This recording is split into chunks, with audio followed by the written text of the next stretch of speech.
문학비 책 178페이지에 오장환의 고향 앞에서 해설하도록 하겠습니다. 그 오장환이라는 작가는 아까 처음에 소개했듯이 월북 작가이기 때문에 일제강점기 때 우리 민족들의 그런 모습을 사실적으로 좀 형성한 작품들을 많이 쓰셨어요.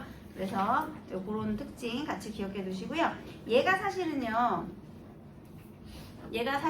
그 정지용의 앞에 향수, 그래서 고향 관련된 거. 백석의 고향도 있고요. 정지용의 고향도 있고요. 일제강점기 때 고향을 소재로 한 작품들이 굉장히 많아요. 그래서 그런 것들이 같이 엮여서 나올 때 아주 자주 등장하는 시고요. 한 2, 3년 전에 수능 특강에도 계속 꾸준히 실리고 있는 그런 작품입니다. 그래서 중요도가 굉장히 높은 작품이라고 볼 수 있어요. 충분히 수능에도 나올 수 있는 작품입니다. 물론 좀 유명하긴 하지만 그래도 유명한 작품들 중에 수능에도 충분히 나올 수 있는 그런 난이도. 그래서 선생님 생각에는 딱 고2 모의고사용 난이도가 아닌가 싶은 정도의 난이도를 가지고 있는 작품이에요. 자, 한번 보도록 하겠습니다. 우리 고향 앞에서 했는데요. 얘가 지금 고향 도착한 게 아니라 어디에 있다고요? 고향 앞에 있어요. 지금 공간적 배경을 고향 앞에서라고 지은 이유를 한번 생각하면서 문제를 한번 풀어보도록 하겠습니다. 흙이 풀리는 내음새. 얘들아 일단 내음새 했어요. 내음새 했으니까 시적 허용이고요. 무슨 심상이죠? 문심상의 냄새니까 후각이잖아. 얘들아 너네 정지용 씨의 특징이 감각적이다 이런 거 배웠죠? 여기도 이 고향 앞에서도요. 사실은 주제의식은 그냥 제목만 봐도 알겠지. 고향에 대한 뭘까? 그리움일 거야. 그런데 그 그리움을 감각적으로 형성할 거거든요. 너네 아마 이 작품에서 맨 마지막에 누룩 디디는 소리, 누룩 냄새, 그 다음에 전남 우거진 말 그 부분이 왜 우리 이미지 찾을 때 선택지 예시로도 많이 본 적 있지 않나요? 그래서 이거 예를 들 때도 되게 자주 등장하는 작품 중에 하나거든요. 그런데 얘도 감각적으로 우리 고향의 모습을 형성하고 있기 때문에 감각적이다라는 특징이 또 중요합니다. 그 다음에 여러분 흙이 풀리고 있대요. 흙이 풀리는 건 계절적 배경이 언제예요? 그렇지. 자 그러면요 흙이 풀리는 게 봄이에요. 만물이 생동하는 봄이 왔어요. 그러면 사실은 생명력이 움트고 내 마음도 따뜻해지고 해야 되잖아. 그렇지만 그렇지 않을 거예요. 하지만 강바람은요 산짐승의 우는 소리를 불러 다 녹지 않은 얼음장 울멍울멍 떠내려간다. 강바람이 지금 우는 소리와 함께 떠내려가는 거예요. 그러면 얘들아 분위기가 지금 따뜻하니? 아니요. 여러분 울멍울멍이 무슨 뜻일 것 같아요? 이게 두 개가 다 되는데요. 울멍울멍은요 우리 얼음이 녹으면서 꿀렁 꿀렁 이렇게 되지.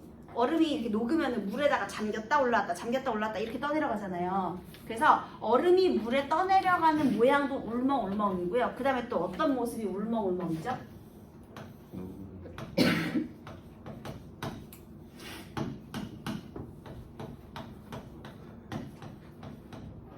뭔지 알겠지?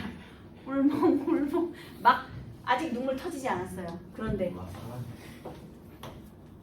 이거 무슨 소리? 이거 그림 모르겠니 얘들아? 울멍울멍 아직 눈물이 떨어지진 않았습니다. 눈물이 차올랐어요. 이렇게 울멍울멍 이거요. 이 모양하고 지금 강물에 얼음이 녹았잖아요. 꿀렁 꿀렁 이렇게 얼음이 울멍울멍 이렇게 떠내려가는 모양과 내 곧 눈물이 터질 것 같은 울멍울멍이 두 개가 다 되는 거예요. 어쨌든 시적 화자의 심정은 여전히 봄이 왔지만 아직도 빼앗긴 조국은 그대로잖아요. 네. 그러니까 그 기분이 좋지가 않아. 여기서 게다가 산짐승의 우는 소리 분위기 어떠니? 뭐 황폐한 느낌 아니에요? 와우 했나 보죠. 어떻게 어떤 산짐승이 울었는지 모르지만 아우 하면서 그러니까 뭔가 그 바람 소리가 산짐승 소리 같이 이렇게 황폐하게 들려왔다. 이게 바로 지금 암담한 현실 상황을 상징하는 시각들이라고 볼 수 있겠습니다. 그렇죠? 자 일단 흙이 풀리는 냄새 부각적인 이미지죠. 그 다음에 강바람이 부는데요. 다 녹지 않은 얼음장.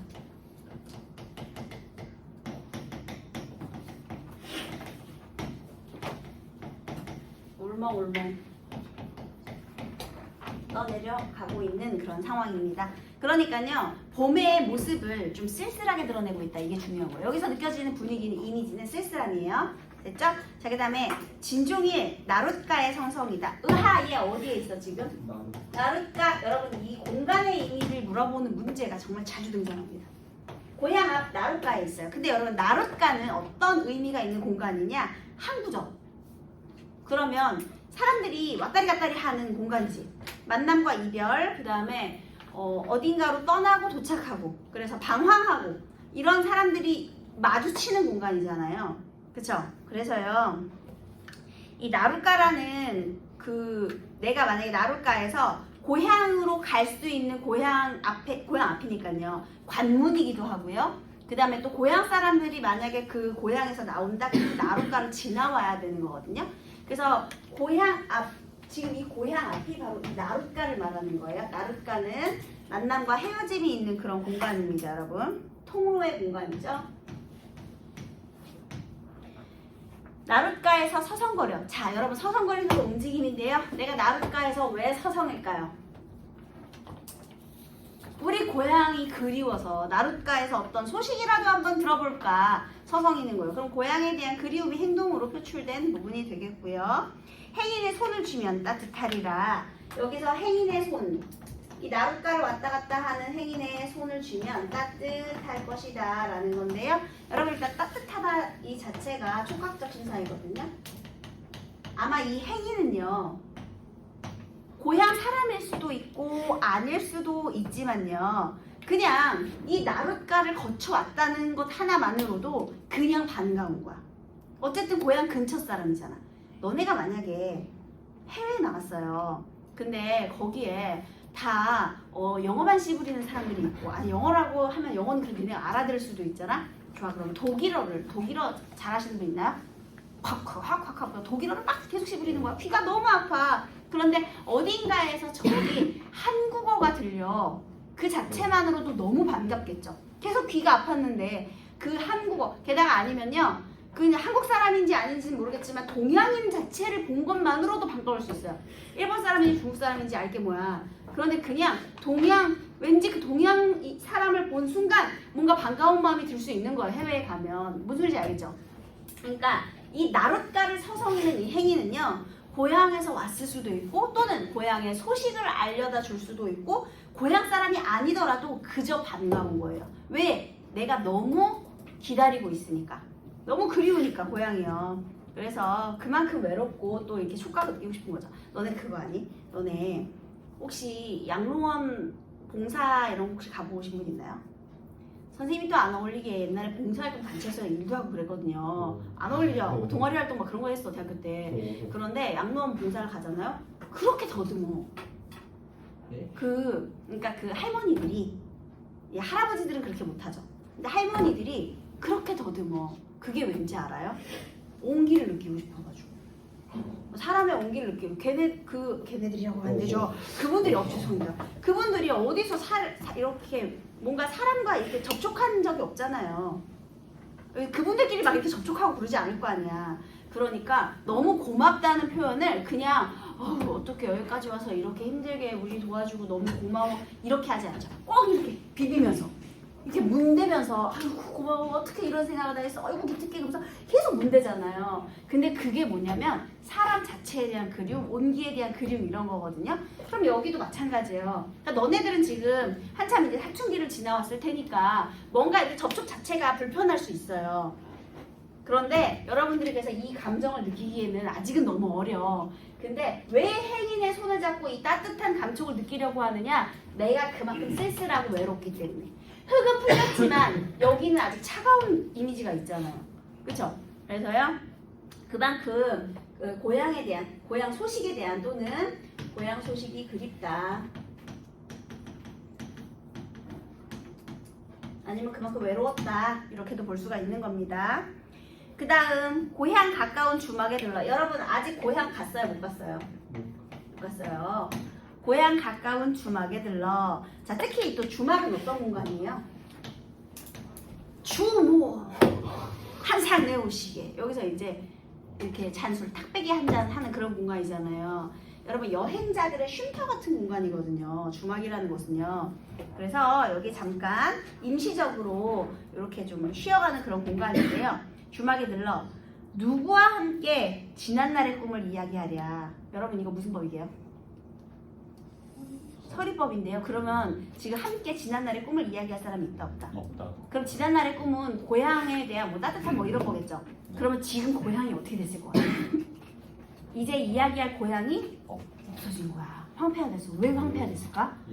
일제 강점기 농촌 공동체의 붕괴 생각나죠 여러분? 얘네들이 자원 수탈한다고 다 파헤쳐놨잖아. 게다가 여기 있잖아. 북쪽 지역이야. 북쪽 지역은 탄광 개발해야지. 여기서 뭐 고향을 지금 가만히 두겠니? 북쪽 지역은 더 심해. 그러니까 이제 북쪽 지역 사람들이 더 유해민이 간도나 연해주나 러시아로 떠나는 이유는 고향이 다 황폐화됐기 때문에 거기 있을 수가 없어서 떠나는 거예요. 자원 수탈하려고 다 뒤져놨을 거 아니야. 산이 많으니까. 그래서요. 누구와 함께 지난날의 꿈을 이야기하랴. 자, 그러니까 고향 사람 만나기가 힘들었다는 거죠. 게다가 이 꿈 자체도 지난날의 꿈이잖아요. 그래서 이 표현은요. 왠지 고향이 황폐화되었을 것 같다. 황폐화되는 거예요. 쉬워 보이지만 쉽지가 않은 시예요. 문제 풀면 많이 틀려요. 그 다음에 양귀비 끓여다 놓고 주인집 늙은이는 공연이 눈물 지는다. 여러분 양귀비가 뭐예요? 마약. 맞아요. 여러분 마약이 그 진정하는 마약이 있고 흥분시키는 마약이 있는 거 아시죠? 네. 프로포폴 이런 거는 이제 진정시키는 거지. 자게 하는 거잖아. 그치? 그 MSD인가요? 그 뭐예요? 이상한 거 있잖아. MSD? 마약 중에 그렇게 알약같이 그거는 이제 흥분 문제. 그 다음에 선생님이 알기로 아편은 억제제. 그 늘어지잖아. 아편한 사람들 그 그림 같은 거 한번 봐봐. 청나라 때 아편 한 사람들 다 누워가지고 이렇게 늘어져 있지. 막 흥분한 상태가 아니라. 그래서 마약의 종류가 진통제도 있고, 그러니까 몰핀, 아편 이런 게 원래 옛날에 약이었잖아요. 그래서 그게 막 진정시키는 게 있고 흥분시키는 게 있고 이렇거든요. 이 양귀비가 진정 효과가 있어요. 얘가 지금 슬퍼하니까 주막 주인이 옛날에는 양귀비가 약으로도 쓰였거든요. 그래서 양귀비로 차를 끓여가지고 좀 진정시키려고 아마 차 끓였을 거예요. 양귀비에 진정작용이 있는 거예요. 그러니까 이게 다 근거가 있는 소리야. 아무렇게나 갑자기 얘가 왜 마약을 끓여? 이상하네. 지금 마약 지금 제조하는 건가? 이상하다. 이게 아니라 옛날에는 좀 이렇게 진정시키는 그런 약용을 했기 때문에 진정제로 이렇게 했고요. 그 다음에 양귀비 끓여다 놓고 주인집 늙은이는 공연히 눈물 지은다. 얘들아.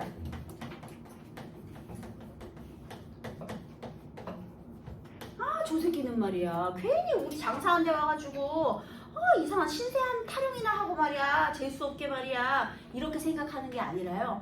그랬어. 너무 슬픈 일이네. 자, 이 사람도 사실은 고향을 잃었겠죠.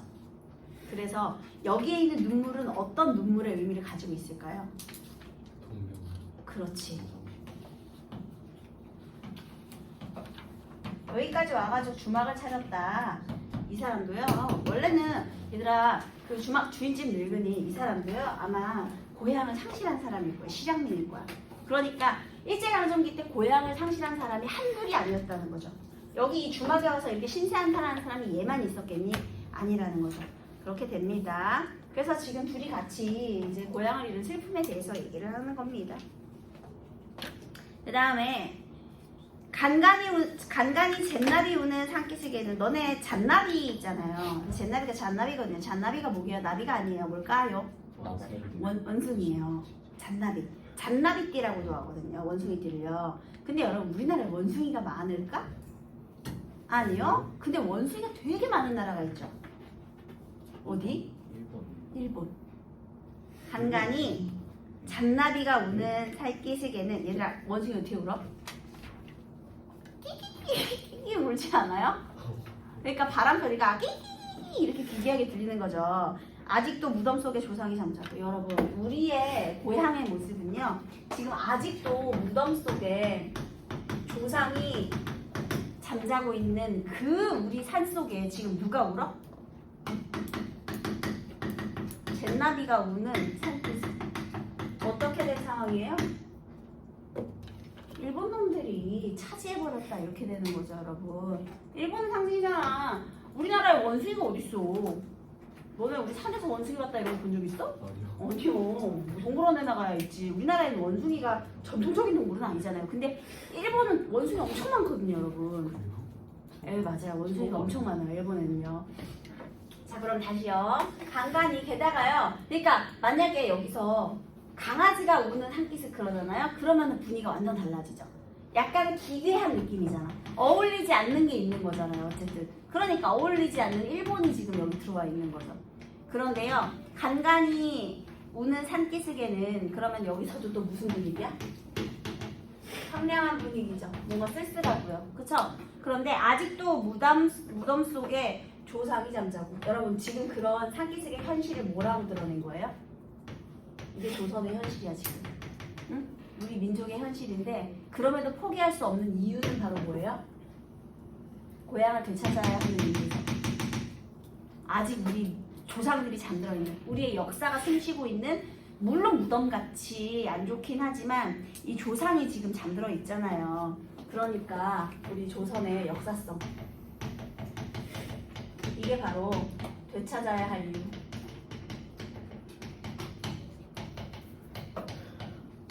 가 되는 겁니다. 이 부분.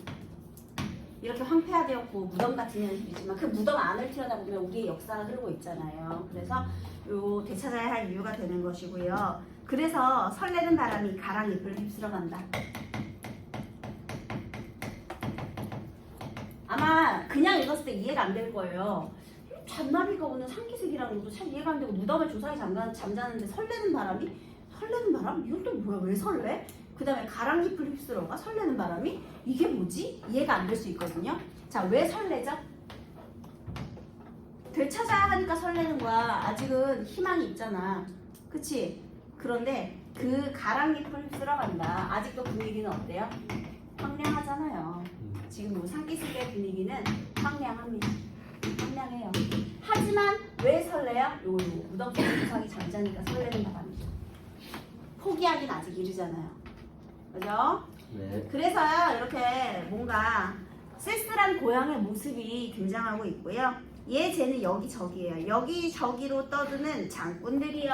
여러분 무슨 형식? 말 건네는 형식이죠. 왜냐하면 돌아다니는 장돌배기가 옛날에는 정보망 그 레카 역할을 했어요. 그래서 얘네들이 그렇게 정복군 역할도 했거든요. 그래서 장꾼들이요. 그 다음에요. 여러분 상고하며 장사하며 오가는 길에 혹여나 보셨나이까 혹시 봤니? 라고 물어보고 있죠. 그래서 여기는요. 말 건네는 형식으로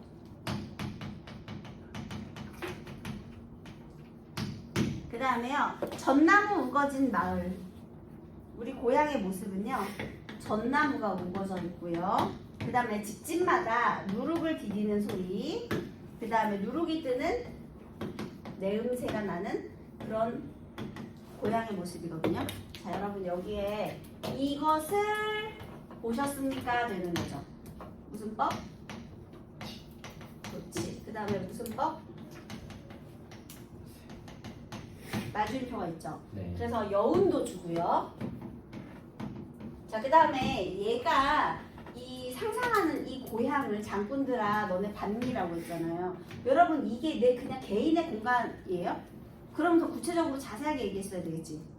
뭐 무슨 리, 뭐 어디 군 어디 리, 뭐 이렇게 자세히 얘기했어야 될 거 아니야. 근데 얘들아 이런 거는 우리 전통적인 그냥 우리 나라 옛날 나라의 모습 아닙니까? 그래서요 사실 내가 그리워하고 있는 대상이 단순히 내 개인적인 고향이 아니라요. 자 다시 그리움의 대상 개인의 고향이 아니라 우리 민족의 터전 이런 확대되는 모습입니다. 지금 여기가 전나무가 우거진 곳 다 전나무 우거졌지 우리 시골은요. 그리고 집집마다 누룩 띄고 누룩 띄어가지고 뭐 하죠 여러분? 누룩이 언제 필요해요? 헉, 누룩으로 뭐 만들어? 그 막걸리 만드는 거예요. 근데 여러분 막걸리는 나 혼자 먹고 죽으려고 만드는 거예요? 아니야. 술은 원래 어떻게 만드는 거? 어떻게 뭐 할 때 하는 거야? 여러 사람들 모일 때 이거 마을 공동체적인 삶의 터전을 말하는 거예요. 이게 공동체의 의미예요. 농촌 공동체에서 같이 즐기려고 술을 하는 거지 구석에서 내가 술 담아가지고 나 혼자 막 퍼먹으려고 이거 막걸리 만드는 게 아니란 말이에요. 그리고 누룩 디디는 소리는 톡톡톡톡 터진 소리가 나고요. 발효되는 거니까. 그리고 그런 향기까지. 여러분 시각 전남 우거진 마을 누룩 디디는 소리 정답. 그리고 그 냄새는 후각까지. 물론 감각의 전이는 없지만요. 이렇게 다양한 심상을 이용해서 고향의 모습을 형상화하고 있는 겁니다. 그래서 고향의 모습을 감각적으로 드러내고 있네요. 그 다음에 이거를 이렇게 봤냐. 그래서 중요한 포인트는 내 개인의 고향인 줄 알았지? 아니 우리의 고향이야. 이렇게 확대시킨 겁니다. 왜냐면 이건 그냥 원래 우리 삶의 모습이 우리 민족의 삶의 모습이니까요. 자연과 더불어서 이제 아마 농촌 공동체적인 삶의 모습을 살고 있었을 겁니다. 그래서 이제 그런 모습을 드러내고 있네요. 이렇게 간절한 그리움을 드러낸 작품이 되겠어요. 감각적이죠. 그 다음에 또 하나는요. 떠내려 간다, 눈물지, 운다, 휩쓸려 간다. 여러분 이거 무슨 시제 쓰고 있죠? 현재 시제 쓰고 있죠? 그래서 현재형 시제를 통해서 이렇게 좀 생생하게 전달하고 있다. 이것도 특징이 되겠습니다. 자, 문제를 풀어봅시다. 1, 2번. 이 시에 대한 감상으로 적절하지 않은 건 몇 번? 틀린 놈은 석훈이네요. 자신처럼 고향을 잊지 못하고 방랑하는 장꾼들에게 고향의 모습을 물음으로써 동질감을 강조하고 있어. 얘들아, 장사꾼들이 고향을 잊지 못해서 장사하면서 돌아다니는 거예요? 아니요. 이거는 뭐 지나친 해석이죠. 그래서 그냥 장사꾼들은요. 돈 벌러 다니는 사람들이에요. 네. 떠도는 사람. 자, 그 다음 나머지 다 맞는 소리입니다. 이 시에 사용된 시어의 의미, 강바람과 설레는 바람은 고향에 대한 심리를 담아낸다.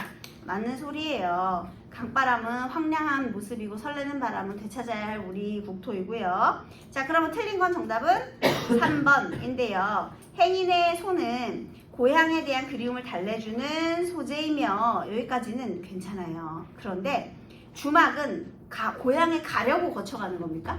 아니요. 고향 가려면 주막에서 꼭 술 한잔 해야 돼요? 그건 아닙니다. 틀렸어요. 오히려 위로받기 위해 찾아간 공간이다. 얘는 괜찮아요. 그 다음 여기 3번에서 가장 화자와 유사한 정서를 드러내는 인물은 누구일까요? 경이에요. 왜냐하면 너무 많이 변해서 추억만 남아있는 고향의 모습이에요. 얘들아, 여기서 고향 앞에서 왜 고향을 못 가고 있을까요? 고향이 없어서. 맞아요. 왜 고향이 없을까? 물리적으로는 있지만 내 마음속에 고향이 없는 거죠. 진정한 우리 마음속의 고향. 이런 게 없지. 왜? 일본이 나 파헤쳐놨을걸? 아마 금광 캐고 있을걸? 그러니까 갈 수 있는 고향이 없는 거야. 그러니까 물리적인 주소는 있겠지. 근데 이제 주권도 빼앗기고 일본이 다 망쳐놨기 때문에 이러한 평안한 나의 안식처로서의 고향은 없는 거지. 갈 곳이 없으니까 방황하는 거예요. 그래서 안타깝네요. 자, 그 다음 왜냐면 잔나비가 이렇게 있으니까요.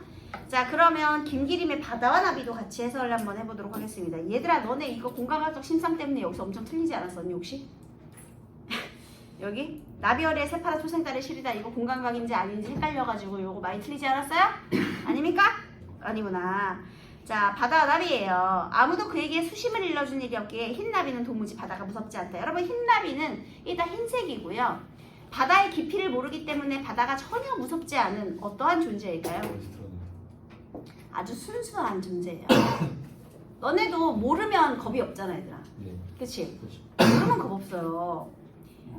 그 뭐죠? 아틀란티스 타보셨나요, 여러분? 네. 너무 빠르지 않아요? 생각보다 더 빠르지 않아요? 아니에요? 괜찮아요? 아무 생각 없이 탔다가 선생님이 깜짝 놀랐습니다. 선생님은 매직 패스를 이용해서 줄도 안 서고 이 자본주의의 맛을 느끼고 그냥 이걸 뭘 주소냐, 난 그냥 돈질을 하겠다 해가지고 매직 패스로 한번 타봤는데요. 아무 생각이 없이 탔는데 갑자기 훅 튀어나가는 거예요. 그래서 진짜 놀랐거든요. 모르면 용감한 겁니다, 여러분. 얘도 몰라요. 바다가 얼마나 위험한 곳이고 수심이 얼마나 깊은지 알 수 없어요. 그래서 흰나비는요, 순수한 존재예요. 청무밭인가 해서 내려갔다는 뭐가? 바다가. 왜냐하면 무척이 푸릇푸릇하거든요. 그러니까 그 나비의 눈에 바다는요, 와, 저기 완전 노다지다, 청무밭인가 보다 해가지고 내려간 거야. 기대려고 내려갔겠죠. 그런데 내려갔다 어떻게 됐을까? 어머, 뭐야, 아이고 차가워, 어린 날개가 물결에 절어서 공주처럼 지쳐서 돌아온다. 여러분 공주도 동그라미 하시고 흰나비도 동그라미 해보세요. 흰나비가 바로 공주 같은 존재예요. 어떤 존재일까요? 세상 물정을 모르는 순수한 존재예요. 3월달 바다가 꽃이 피지 않아서 서글픈. 얘들아 3월 바다에 얘가 좀 춥잖아 아직은. 그런데 이른 봄에 나비가 일찍 나비가 된 거죠. 나비가 조금 한 4월쯤에 나비가 됐으면 꽃이 많았을 텐데 너무 일찍 나비가 됐어. 그래서 얘는 공주인데 세상은 얘를 받아주지 못하는 지금 상황인 거죠. 꽃이 피지 않아 서글픈 나비 허리에 새파란 초생딸이 시리다. 얘들아 초생딸이 시린 거거든요. 근데 초생딸은 새파란 초생딸이에요. 무슨 심상? 시각. 새파란 놈이 시리대. 시린 건 뭐야? 촉각. 촉각. 그래서 이게 시각의 촉각화죠. 새파란 것이 시린 거니까요. 그래서 새파란 초생딸이 시리니까 시각의 촉각화. 그래서 얘가 공감각적 심상입니다. 아마 이 공감각적 심상 다음과 같은 표현상의 특징이 뭐 공통된 표현이 나타나지 않는 것은 했을 때 예시 선택지로 되게 자주 등장하는 그런 부분이죠, 여러분. 예, 공감각적 심상이 있어요. 여러분 여기 적절한 것은 당연히 맞아요. 감각적으로 여운을 납니다. 얘도 감각적으로 여운을 줬으니까요. 나머지는 틀렸고요. 얘들아 기억에 나타난 화자의 심리는 뭘까요? 회의, 절망 이런 거거든요. 그래서 고향을 보세요. 게다가 심지어 있잖아. 박용철의 고향. 박용철, 오장환 같은 시기 사람이에요. 네? 1930년대 그때고요. 그 다음에 고향은 찾아 무엇하리 일가가 흩어지고 집도 흐느진대. 저녁 까마귀가 가을 풀에 울고 쓸쓸하죠. 그 다음에 마을 앞 시내도 옛자리가 바뀌었다. 그래서 변해버린 고향에 대한 절망감을 드러낸 바로 이 심리가 정답이 되겠네요. 뭐 이 중에 궁금한 거 있어요? 2번인데. 2번이요. 요거는요. 흐릿한 불빛에 돌아앉아 도란도란 거렸다. 얘들아 도란도란의 의미는 뭘까요? 부부싸움을 도란도란 할 수 있어요, 여러분? 아니요. 아니요. 도란도란은 화목한 거예요. 그래서 안 돼. 가난했지만 화목했던 우리의 고향, 그 고향이 잊혀지지 않는다거든요. 그리고 잊을 수 없다잖아요.